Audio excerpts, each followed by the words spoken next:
신상칠 목사님의 기적과 은사는 멈추지 않았다. 그리고 정도출 목사님의 하나님의 뜻 앞에서 계산기를 내려놓자 두 권을 통해서 우리에게 말씀하시는 살아계신 하나님을 만나보세요.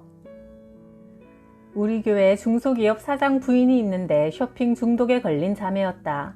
아침에 출근하듯 백화점에 가서 그날 빨간색에 꽂히면 빨간 블라우스, 빨간 매니큐어, 빨간 구두, 온몸을 머리끝부터 발끝까지 빨간색으로 치장하고 사람들 앞에서 우아하게 걸으며 누가 쳐다봐 주는 것을 즐기는 허세 공주병 증세였다. 집에는 사놓고 한 번도 입어보지 않은 새 옷들이 가득했다. 그 자매는 물건을 보면 어떤 힘에 이끌려 사지 않고는 견딜 수 없고 막상 사고 나면 후회가 되어 상표도 떼지 않고 장롱 안에 처박아 두었다. 이렇게 미친 듯 물건을 사들이며 카드로 긁다가 한도액이 넘어가자 다른 카드로 돌려막기를 하다 빚이 2천만 원이 넘으니 친정으로 도망을 가버렸다. 그 남편이 나를 찾아와 물었다. 목사님, 예수님은 쇼핑 중독도 고쳐줄 수 있습니까? 내가 대답했다. 모든 중독 현상의 배후에는 우리의 관심을 하나님이 아닌 다른 헛된 곳으로 돌리려는 악한 영이 있습니다. 아내와 함께 성경 공부를 시작하시고 매일 새벽 기도에 나와 기도하세요. 예수님은 모든 질병을 치료하시는 분입니다. 자매는 말씀과 기도를 통해 뜨거운 성령 세례를 받자 쇼핑 중독이 끊어졌고 부부는 교회 일에 충성하는 일꾼이 되었다. 자매가 말했다. 옛날에는 쇼핑이 제일 재밌는 일인 줄 알았는데 이제는 성경 공부하고 기도하고 예배드리는 게 최고로 재밌어요. 쇼핑이 시시해졌어요. 어느 권사님이 유방암 말기 판정을 받았다. 3개월밖에 못 산다고 하여 신방을 가니 온 집안에 악취가 진동했고 얼굴에는 시커먼 죽음의 그림자가 짙게 드리워 있었다. 환자가 말했다. 유방암 때문에 왼쪽 가슴을 도려냈는데 팔에도 전이가 돼서 꼼짝도 못하고 죽을 날만 기다리고 있습니다. 죽기 전에 왼손으로 호미질 한번 실컷 해보고 싶어요. 내가 말했다. 병을 고치길 원하시면 3주간 성경 공부를 합시다. 하나님 말씀을 의지하여 기도하면 응답이 빠릅니다. 하나님께서 그의 말씀을 보내어 그들을 고치시고 위험한 지경에서 건지시도다. 시편 107편 20절. 권사님은 마지막 힘을 다해 우리 교회 교육관에서 먹고 자며 매일 성경 공부를 하고 안수기도를 받았다. 2주차에 들어섰을 때 가슴에 성령의 불이 임했다. 그 후 15년이 지나도록 건강하게 지내며 호미질은 물론 지금은 두 팔로 경운기를 몰고 다닌다. 그 사이 건강했던 남편이 먼저 세상을 떠났다. 내가 신학교를 갓 졸업했을 무렵 어느 날 어머니가 갑자기 배가 아프다고 했다. 그 이야기를 듣는 순간 맹장이다 하는 하나님 음성이 들렸다. 내가 아버지에게 말했다. 맹장에 문제가 있으니 빨리 병원에 가야 합니다. 가까운 의원으로 가니 의사가 진통제 주사를 주며 말했다. 단순한 복통이니 잠시 뒤면 괜찮아질 겁니다. 내가 의사에게 물었다. 선생님, 제가 보기에는 맹장 같은데요? 의사가 화를 냈다. 당신이 의사요? 여자의 배는 복잡해서 어디가 아픈지 쉽게 알아보기 힘듭니다. 그렇지만 맹장은 절대로 아닙니다. 그러나 어머니는 집에 와서도 계속 배가 아프다고 하여 우리는 다시 괴정의 큰 병원으로 갔다. 의사는 어머니를 진찰하더니 우리를 야단쳤다. 이 미련한 사람들을 봤나? 맹장이 터져서 복막염이 되도록 왜 그냥 있었습니까? 어머니는 그곳에서 수술을 받고 무사히 퇴원했다. 하나님의 진단이 정확했다. 1983년 나는 부산 장신대를 졸업하고 경북 영주 이산 원리교회에서 전도사로 심우했다. 목사가 되려면 서울에 있는 대학원에 진학을 해야 했지만 돈이 전혀 없었다. 그래서 7년 동안 대학원을 포기하고 있다가 나와 함께 공부한 동기들이 모두 대학원에 가는 것을 보고 기도하기 시작했다.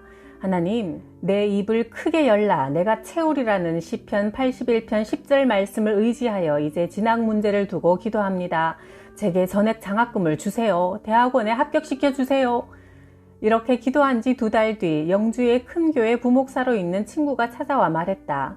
우리 교회에 장학 선교회가 있으니 네가 대학원에 합격하기만 하면 졸업할 때까지 전액 장학금을 주겠네.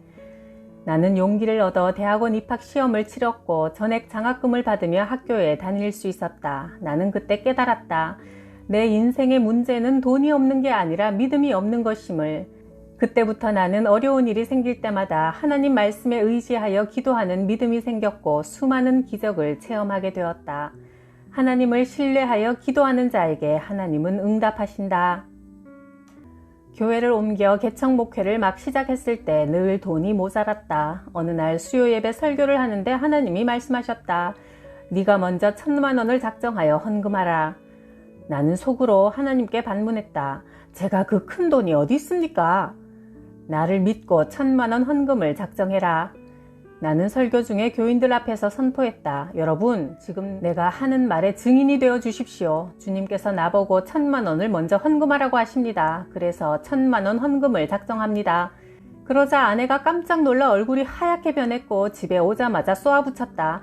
나한테 한마디 상의도 없이 그 큰 돈을 공개적으로 작정해버리면 어떻게 마련해요? 무슨 목사가 그렇게 대책이 없어요?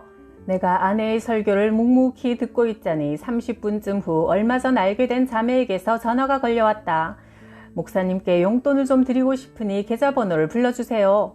자매님, 고맙습니다만 저는 우리 교회에서 사례비를 풍족하게 받고 있으니 괜찮습니다. 제가 받은 것으로 생각할 테니 남편과 맛있는 거 사잡수세요. 목사님, 하나님께서 목사님께 꼭 드리라고 자꾸 감동을 주시니 빨리 불러주세요. 하도 재촉하여 내가 할 수 없이 계좌번호를 알려주자 잠시 후 입금되었다는 문자가 왔다. 1,000만 원이었다. 그 순간 아내의 설교는 30분 만에 끝이 났다. 나는 다음 주일 당당하게 살아계신 하나님을 간증하고 작정한 1,000만 원의 헌금을 드렸다.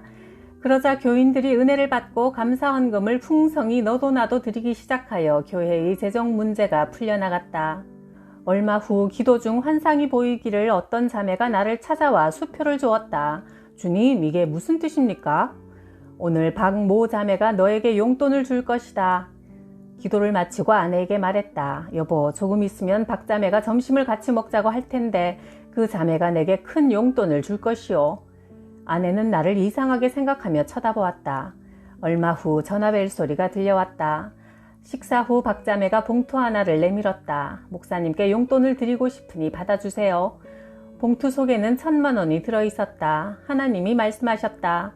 네가 나에게 순종하여 1,000만 원을 헌금했으니 주는 선물이다. 그러나 나는 그 돈도 하나님께 감사함으로 다시 드렸다.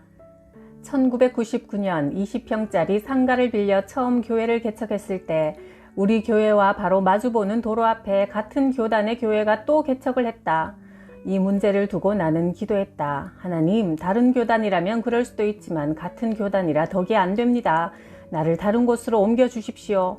어디로 가야 할지 모르니 주께서 꿈으로 환상으로 보여주옵소서. 며칠 후 새벽 기도를 준비하려고 성경을 읽다가 깜빡 잠이 들었다. 꿈속에서 내가 교회 장소를 찾으려고 울산의 북구 쌍용 아진 아파트에서 무고동 쪽으로 가는 중 교동에 다다르자 고가도로 밑으로 들어가라는 하나님 음성이 들렸다. 다리 밑으로 들어가자 좌회전하라는 음성이 들렸다. 순종하여 다리 밑으로 꺾으니 직진하라고 했다. 직진하니 그곳에 주차하고 내리라 했다. 음성에 순종하여 내렸더니 이곳이 네가 개척할 장소다. 5층에 주인이 사는데 가서 교회를 개척하려고 왔다고 하면 상가를 빌려줄 것이다 하셨다. 그래서 5층에 올라가 보니 정말 주인이 살고 있었고 내가 교회를 개척하니 상가를 빌려달라고 하자 빌려주겠다고 했다. 놀라서 눈을 떠보니 꿈인데 너무나 생생하게 기억이 되었다. 나는 아내와 함께 꿈에서 본 장소를 찾아갔다. 고가도로 밑으로 들어가서 좌회전하고 건물마당에 주차하니 그곳에 점포 임대라는 플랜카드가 크게 붙어 있었다. 나는 아내에게 말했다. 꿈에 5층에 주인이 살고 있다고 했으니 주인을 만나러 가봅시다. 만약 주인이 5층에 없으면 그 꿈은 개꿈일 테고. 5층으로 올라가 벨을 눌렀다. 꿈에 본 사람들이 나왔다. 내가 당당하게 말했다. 교회를 하려고 하니 상가를 빌려주십시오. 주인이 기다렸다는 듯 얼른 말했다. 빌려드릴게요. 교회 하세요. 사실 나는 불교 신자라 교회에 빌려줄 생각은 전혀 안 했습니다. 그런데 1층에서 3층까지 점포가 무려 10달 동안이나 이상하게 안 나가고 비어있으니 이것저것 가릴 처지가 아니네요. 그리하여 우리는 그곳에 40평 교회를 얻었다. 나는 주인에게 말했다. 이 건물에 교회가 들어왔으니 이제 사장님에게 좋은 일이 생길 겁니다. 원하는 게 있으면 기도해 드릴 테니 말씀해 보십시오. 상가 임대가 빨리 되었으면 좋겠고 또 바로 옆에 있는 땅을 샀으면 좋겠어요. 그런데 땅 주인이 팔 마음이 전혀 없고 굳이 사려면 시세의 5배나 달라고 하네요. 그러나 나는 건물주에게 믿음의 말을 선포했다. 사장님, 조만간 좋은 일이 있을 겁니다. 그 말을 한 지 한 달 만에 상가는 1, 2층도 다 차게 되었고 그가 사려고 했던 땅 주인이 무당이었는데 교회가 들어온다는 이야기를 듣고 주인을 찾아와 땅을 좀 사달라고 사정을 하여 싼 값으로 사게 되었다. 나는 매주 월요일마다 수원 흰돌산 기도원에 가서 기도했다. 부산, 울산, 대구 지역의 목회자들이 관광버스 2대를 빌려 오전에 같이 올라갔다가 저녁에 돌아오곤 했는데 어느 날 기도원으로 가는 버스 안에서 꿈을 꾸었다. 고속도로에서 버스 조수석에 이상이 생겨 다른 버스로 갈아탔는데 하나님께서 말씀하셨다. 버스가 지금 고장이 있는데도 관광철 성수기라 무리하게 계속 운행을 하고 있다. 오늘 버스 2대 중 1대가 사고가 날 것이나 한 사람도 다치지 않으니 걱정하지 말고 기사에게 이 버스를 빨리 점검하여 고치라고 말하라. 꿈이 너무나 생생하여 나는 동료 박 목사님에게 그 사실을 말해주었다. 박 목사님, 지금부터 이 버스를 위해 기도해 주십시오. 성령께서 말씀하시길 지금 버스 2대에 다 이상이 있답니다. 그리고 내려가는 중에 1대가 고속도로에서 사고가 난답니다. 사람은 다치지 않는다고 하지만 큰일이 없도록 기도합시다. 이 말을 들은 박 목사는 반신반의하며 내가 부탁한 대로 열심히 기도했다. 우리가 흰돌산에서 기도회를 마치고 집으로 내려오는 길 고속도로 오르막을 올라가던 중 앞에 가던 버스의 조수석 바퀴가 빠져버렸다. 다행히 차가 정차되고 있는 상황이라 한 사람도 다친 사람은 없었다. 그때 내가 기사에게 마이크를 달라고 하여 말했다. 기사님, 이 차도 고장난 채로 운행하고 있지요? 아무리 바빠도 차를 수리하고 다녀야죠. 아침에 흰돌산으로 올라올 때 하나님께서 저에게 2차가 다 이상이 있다고 말씀하셨습니다. 그런데 기사님은 이 차의 고장을 알고도 운전했고 바퀴가 빠진 저 앞차의 기사님은 차에 이상이 있는지도 모르고 운전했습니다. 나는 그 사실을 아침에 박 목사에게 알렸고 기도원에서 우리는 사람이 다치지 않도록 기도했습니다. 기사님은 이 차가 이상이 있는 것을 알고도 우리에게 감추고 운행했지만 하나님은 다 아셨고 이 차가 부산까지 사고 없이 내려간다고 말씀하셨으니 걱정하지 마시고 부산에 도착하면 차를 빨리 수리하시고 예수님 믿으세요. 그 말을 듣고 기사는 얼굴이 벌게졌다. 우리는 울산에서 내렸고 그 차는 부산까지 내려갔다. 그날 밤 그 기사가 전화를 해왔다. 신 목사님, 저는 오늘 목사님을 태우고 갔던 5-6도 관광버스 이 기사입니다. 목사님 말씀대로 차에 이상이 있는 줄 알았지만 너무나 바빠서 그냥 운행을 했습니다. 차가 고장난 사실을 저 밖에는 아무도 몰랐는데 목사님이 그것을 그렇게 정확하게 말씀하시니 저는 너무나 놀랐고 차가 무사히 부산까지 간다고는 하셨지만 혹시나 사고가 날까봐 긴장이 되어 나도 모르게 이를 악물고 부산까지 왔더니 이가 아픕니다. 부산에 잘 도착하여 전화드립니다. 내일 아침에 바로 차를 고칠 것이고 이번 일요일부터 꼭 교회에 나가도록 하겠습니다. 1979년 서울법대를 졸업하고 신학교에 다니던 나는 신학대학 교수가 되고 싶어 미국 유학 갈 기회를 달라고 기도했다. 그런데 갑자기 교회를 시작하라는 하나님의 음성이 들려왔다. 주님, 저는 미국으로 유학 가고 싶은데 그게 무슨 말씀입니까? 반문하자 내가 너와 함께 하리니 교회를 시작하라 말씀하셨다. 그러면 교회는 어디에 세웁니까? 기도하는 내 눈앞에 환상으로 3층짜리 붉은 벽돌 건물이 보였다. 대치동 사거리 길가였다.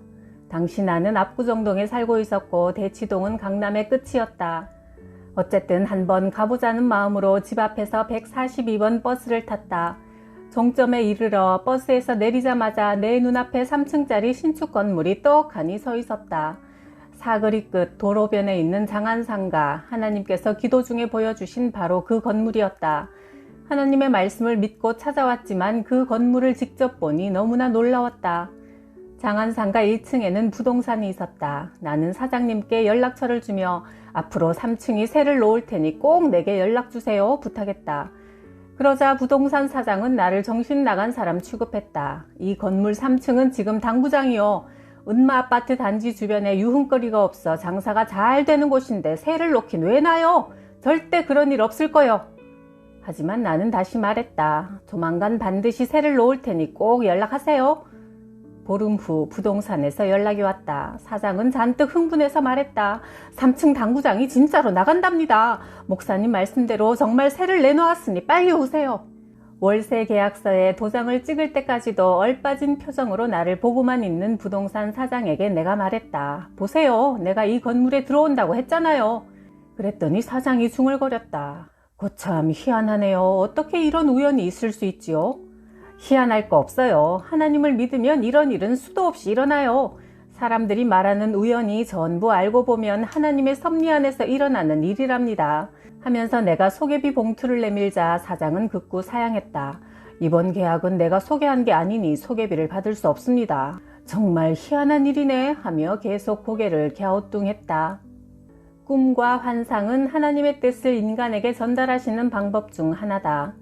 나 여호와는 환상으로 나를 그에게 알리기도 하고 꿈으로 그와 말하기도 한다. 민수기 12장 6절. 하나님은 꿈을 통해 우리의 질문에 대답하시고 새로운 사명을 주시기도 하며 미래에 있을 일을 알려주시기도 한다.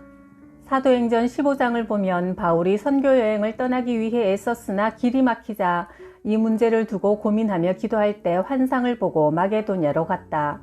사도 요한은 환상을 보고 계시록을 썼으며 사도행전 9장에서 아나니아는 환상을 보고 사울을 찾아가 안수했다.